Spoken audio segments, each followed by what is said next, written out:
Assalamualaikum warahmatullahi wabarakatuh.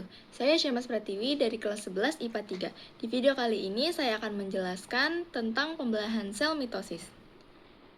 Nah, ciri-ciri pembelahan sel mitosis yang pertama itu terjadi pada sel somatis atau sel tubuh. Yang kedua, bertujuan untuk memperbanyak sel. Yang ketiga, menghasilkan 2 sel diploid.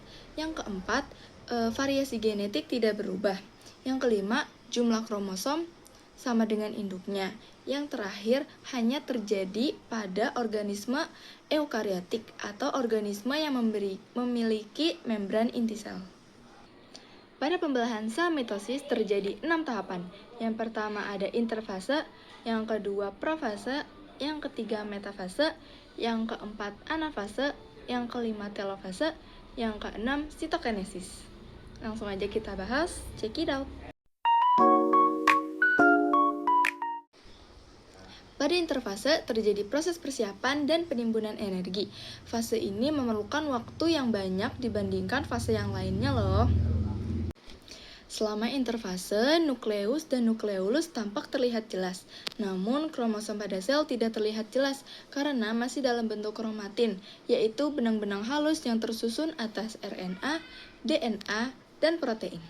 Contoh gambarnya adalah seperti ini. Selanjutnya, kita masuk ke tahap awal pembelahan sel, yaitu profase. Pada awal profase, sentrosom mengalami replikasi sehingga menghasilkan 2 sentrosom. Kemudian, setiap sentrosom ini akan bergerak ke kutub-kutub inti sel yang letaknya itu berlawanan. Di saat yang bersamaan juga, mikrotubulus mulai terlihat di antara 2 sentrosom. Mikrotubulus ini merupakan serat protein yang panjang yang memanjang dari sentriol ke segala arah. Lama-kelamaan, mikrotubulus akan membentuk seperti gulungan benang yang bisa kita sebut dengan benang-benang spindle. Nah, di akhir tahap profase, nukleus dan membran inti sel mulai menghilang. Selain itu, sentrosom telah sampai di kutubnya masing-masing. Contoh tahap profase adalah seperti ini. Pada tahap pembelahan sel ini, nukleus dan membran inti sel sudah tidak terlihat. Masing-masing konektor pada sentromer dihubungkan ke satu sentrosom oleh benang-benang spindle. Kemudian, pasangan kromatid bergerak ke bagian tengah sel atau bidang ekuator dan membentuk lempeng metafase.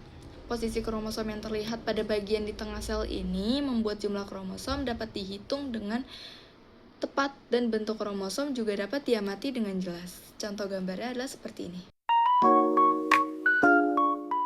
Tahap anafase ditandai dengan pemisahan kromatid dari bagian sentromer yang kemudian membentuk kromosom baru. Masing-masing kromosom ditarik oleh benang-benang spindle menuju kutub yang berlawanan. Jumlah kromosom yang menuju ke kutub yang satu akan sama dengan jumlah kromosom yang menuju ke kutub lainnya. Nah, pada tahap akhir anafase, kromosom hampir sampai ke kutubnya masing-masing. Selain itu, sitokinesis juga mulai terjadi. Apa itu sitokinesis? Sitokinesis merupakan fase pembelahan atau pemisahan sitoplasma, organel, dan membran seluler. Pembelahan ini dimulai dari luar sel atau membran sel yang menuju ke bagian tengah sel sehingga akan menghasilkan 2 sel yang disebut sel anak. Contoh gambarnya adalah seperti ini.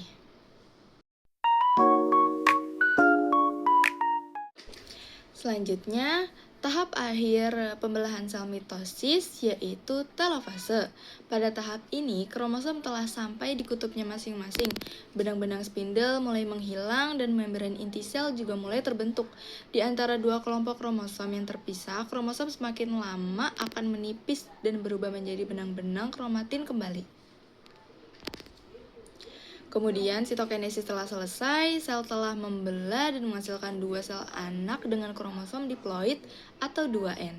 Nah, contoh gambar telofase adalah seperti ini. Nah, selesai pembahasan tentang pembelahan sel mitosis. Sekian dari saya, kurang lebihnya mohon maaf. Wassalamualaikum warahmatullahi wabarakatuh.